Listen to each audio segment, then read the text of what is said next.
In the last few years, we've seen a mass exodus from high-regulated and high-tax states across the country, and a lot of people that are leaving those places are moving right here to the state of Florida. Now, this has been going on for the last few years, but it's nothing like it's been since the pandemic.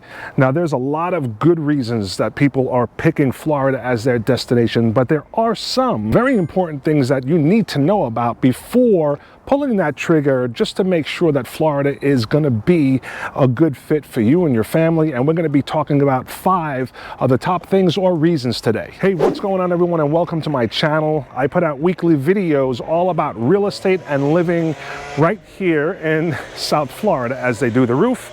So if that is something you're interested in, don't forget to subscribe to it, tap the notifications, and please give me a thumbs up. It helps with the YouTube algorithm, helps the channel grow, and I would really appreciate it. So without further ado, let's dive right in. Now make sure you stick around to the end. I'm going to give you the #1 thing you need to think about before pulling the trigger and moving to Florida. Now, the first thing you need to know is that everyone is moving to the state of Florida, or at least it seems that way. Now, going back over the last couple of years, we've been battling Texas as the #1 spot. I think last year, 2022, we actually overtook Texas as the #1 destination for people migrating, but I think it went back to Texas. But everyone is moving, or it just seems like everybody, and that's causing a few different issues. And the first one is the congestion. Now, you're going to notice the congestion in a couple of different ways. Excuse the sunglasses. The first thing you're going to see when you're down here is the traffic is at an all-time high. Now, something very interesting, as I was driving over to where I'm at today, I'm in Jacaranda Plantation by the golf course here. I thought I heard on the radio that Miami has just become the 3rd most congested place. I think they said the world, because I know they were talking about the United Kingdom, which is pretty insane. But just goes to show you that the traffic is it's really out of hand lately. So no matter where you're going, especially during rush hour, you are definitely going to notice it. We've always had a lot of traffic during tourist season, which is the winter months, like right now.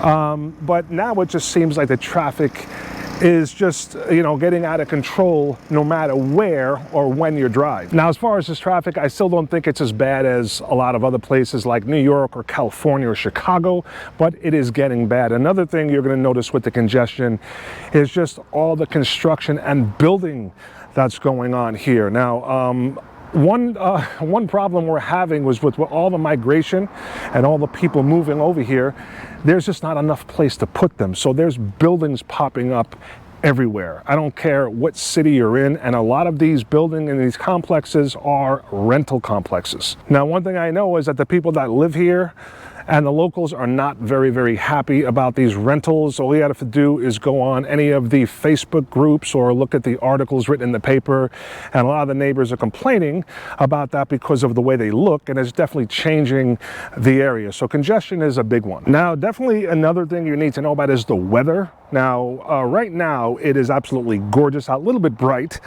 depending on which way I'm standing, but it is about 77 degrees right now, and this is absolutely gorgeous weather, and one of the reasons why a lot of people do move here. But there's a lot of things about this weather here in Florida that you need to know about. Now, along with it being very hot in the summertime, the big thing is the hurricanes. So hurricanes is something you're going to have to get used to if moving to Florida, because there's always a chance we are going to have one. We just went through hurricane season, ends at late November.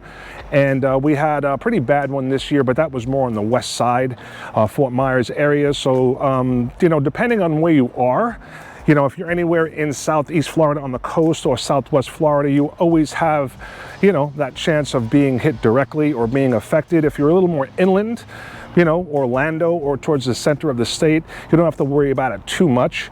But, it's just a way of life here in South Florida and Florida in general. Hurricanes, something you're going to have to deal with. And if you can't, you might want to reconsider your move to South Florida or Florida. So the third thing you need to know about is walkability, or should I say lack of walkability. And this is one of the main questions or concerns or wants that people that are reaching out ask about is walkability. Now, here's the thing. Florida is definitely not a walkable state. It's just not designed that way. So, you know, for those of you that are hoping to walk from your house and go out and do, you know, or spend the whole day out there and travel around with public transportation, you might have a little bit of a tough time. But each city does have little pockets that are walkable, or there's like a city center that has some neighborhoods close by that you could live, where you could walk to the town center, and you know, they have everything you would want, a lot of different shops and restaurants, but definitely not walkable as far as having public transportation that'll take you all over South Florida. Now, we do have some exciting things happening. I talked about the Bright Line, a high rail system on a previous video. Now, this is really, really cool. Starts in Miami, it's going all the way up to Palm Beach. Eventually, it's going to be in Cocoa Beach, across to Orlando, and eventually across the state to Tampa. Many people very, very excited about that. But walkability is definitely not one of Florida's strong suits. Now, moving on to number 4 on the list would be wages, or our low wages. So Florida is not known for high wages, especially compared to states that people are leaving, say California, New York, Chicago. I think we come in right at or just below the national average as far as wages go. Now, things are getting better on the wages front, and there's a lot of investment going on throughout the state of Florida, a lot of businesses opening up, and there's a lot more opportunities.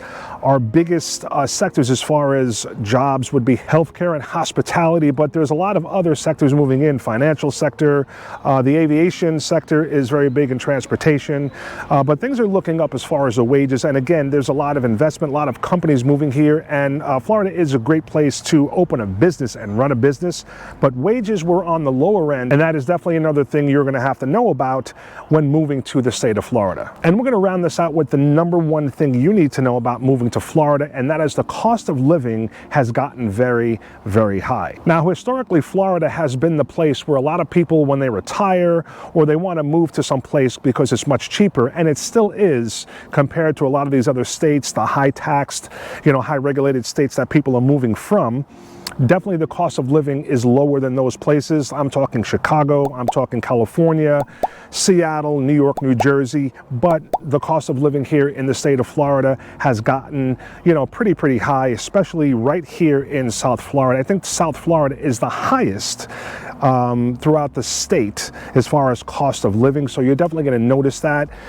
Some people that we speak to, they wind up moving up north, say to Orlando is very popular because of the price and the cost of living, and also Tampa because the cost of living and what you can get as far as housing is much cheaper than here in South Florida. But that might come at a cost, or definitely the way of life, the lifestyle, the amenities are a lot different than here in South Florida, but the cost of living is definitely different than it used to be. So something you need to think about, and that's going to affect you in a few ways. First of all, the wages are lower. Cost of living is higher because the real estate prices are higher, and that is the bulk of anyone's cost of living.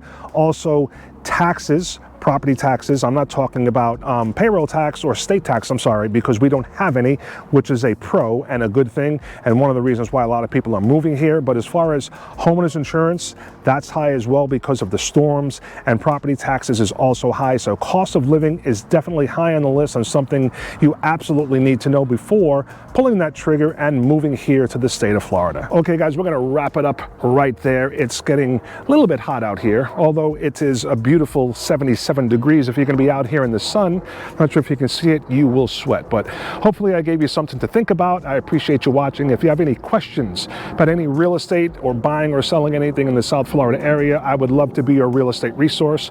All you got to do is reach out, and I look forward to talking to you. I'll see you on the next video.